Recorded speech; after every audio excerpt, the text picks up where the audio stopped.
Može. Ćao svima, dobrodošli na moj YouTube kanal.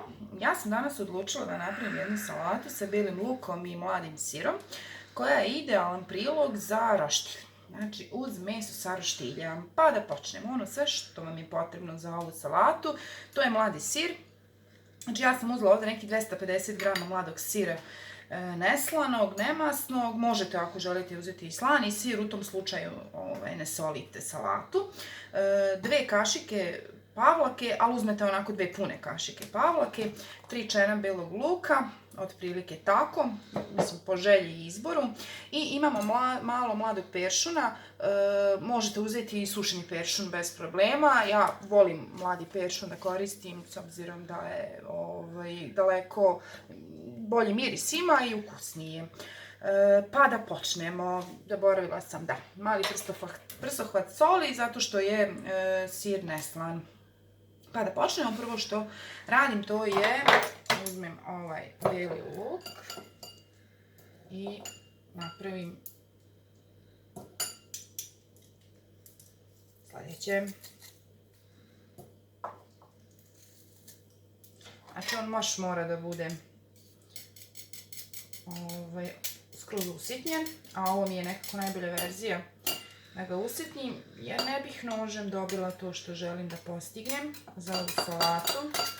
Da se onda na ovaj način se on fino rasporedi sa tim sirom i pavlakom i naravno da onaj željeni rezultat ukusa.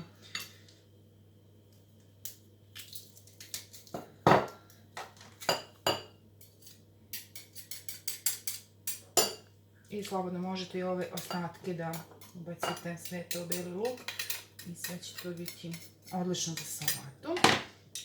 To je to. Imamo peršun koji trebamo sitno da iseckamo.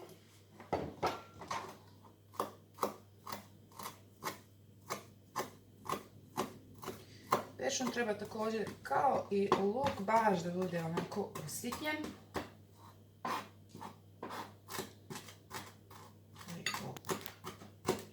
Možemo naravno.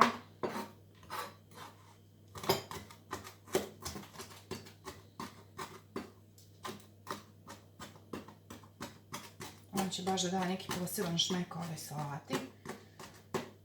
I salata je fantastična uz meso. Apsolutno fantastična. Možete da je mažete na hleb ili po mesu. Kako god vam odgovara. Ko želi da bude još malo ljući, može da doda i čili papričice u salatu, ali u ovom slučaju to neću uraditi. Ok, sad je sve spremno, pa možemo da počnemo. Imamo jednu zdjelu. Ok. Sipamo prvo mladi sir. Pavlaku.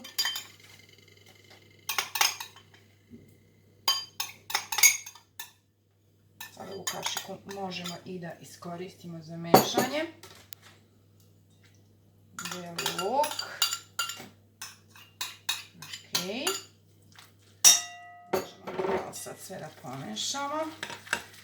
Znači, bitno je to dobro izmešati da se taj bijeli luk fino rasporedi sa tim sirom.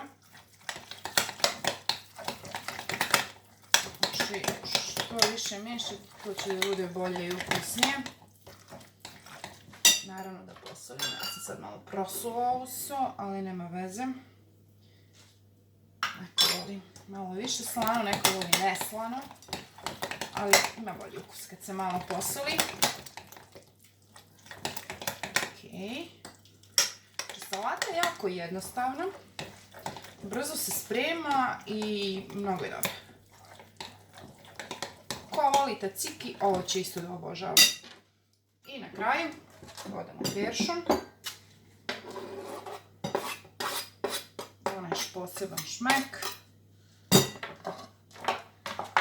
Sve to dobro pomešamo.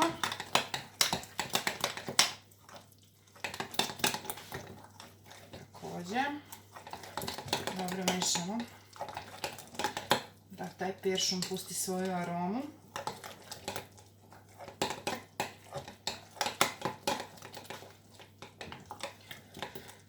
Naravno, ja ću sad da je stavim, s obzirom da je odlažem u frižider, u kutiju.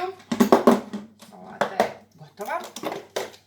A vi možete da dekorišete po želji, da stavite neku zelicu, sve sa peršunom kao dekoraciju i to bi bilo to.